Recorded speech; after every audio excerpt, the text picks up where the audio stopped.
होते. आता पितृपक्षामध्ये उपराष्ट्रपती पदाची निवडणूक घेतल्यामुळे सेक्युलर झालेले आहे आणि त्याचं अभिनंदन केलं की भारतीय जनता पक्ष अशा पद्धतीनं सेक्युलर झालेला आहे की अंधश्रद्धा पाळत नाही. अंधश्रद्धेच्या वर जाऊन त्यांनी उपराष्ट्रपदाची निवडणूक पितृपक्षात घेतली. याचं कौतुक केलं पाहिजे. त्यांना समजलं नाही. नाही, ते बिंडोकच आहेत ना.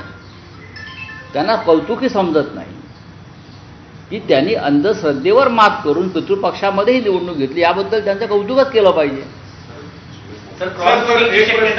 वारंवार जेव्हा क्रॉस वोटिंगचा प्रश्न येतो तेव्हा वारंवार विशेषतः तुमच्याच पक्षाचे खासदार करतील असं म्हटलं जाते. दरम्यान शिंदेचे माजी खासदार कृपाल तुमाने म्हणाले की तुमच्यावर लोक नाराज आहेत, 80% लोक आमच्या संपर्कात आहेत, संजय राऊतांवर नाराज आहेत आणि आमच्याकडे येतील महापालिकेपूर्वी. कोण म्हणते हे? कृपाल तुमाने. ज्यांचा आम्ही पराभव केला लोकसभेला ते म्हणतात. दारुण पराभव केला लोकसभेला. काय यांच्यावर तुम्ही यांना महत्त्व देता? या लोकांना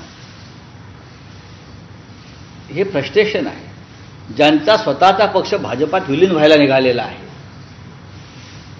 ज्यांचा स्वतःचा पक्ष भाजपात विलीन व्हायला निघालेला आहे, ते दुसऱ्यांच्या आमदार विलीन करण्याच्या भाषा करतायत. आज जे शिवसेनेमध्ये आमदार आहेत, खासदार आहेत, तो शुद्ध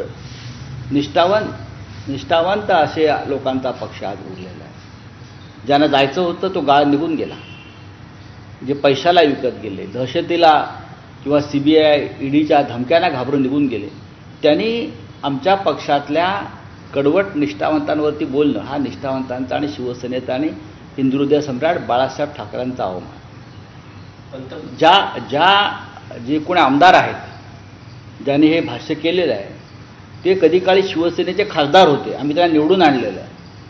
आमच्याकडून गेल्यावर त्यांचा पराभव झाला त्यांच्याच मतदारसंघात. मग त्यांना मागच्या दाराला विधान परिषदेमध्ये आणलं आणि ते आता सांगतायत हे फुटणार ते फुटणार. त्यावर तुमचं नशीब फुटलं आहे ते बघा आधी. भविष्यामध्ये हा पक्ष भाजपात विलीन होतो. त्या संदर्भात चर्चा आणि बोलणी सुरू पण झालेली आहे. हे बहुतेक त्यांना माहीत नसावं. सर, देवेंद्र फडणवीस असं म्हणतायत की मी फिनिक्स पुरस्कार देताना त्यांना एक पुरस्कार दिला गेला. त्यावेळेस ते म्हटले की अनेकांना वाटलं होतं माझी राख होईल पण मी भरारी घेतली त्यातनं. ते बरोबर बोललेले आहेत. फिनिक्स पक्ष हा वारंवार राखेतून भरारी घेतो बरं का.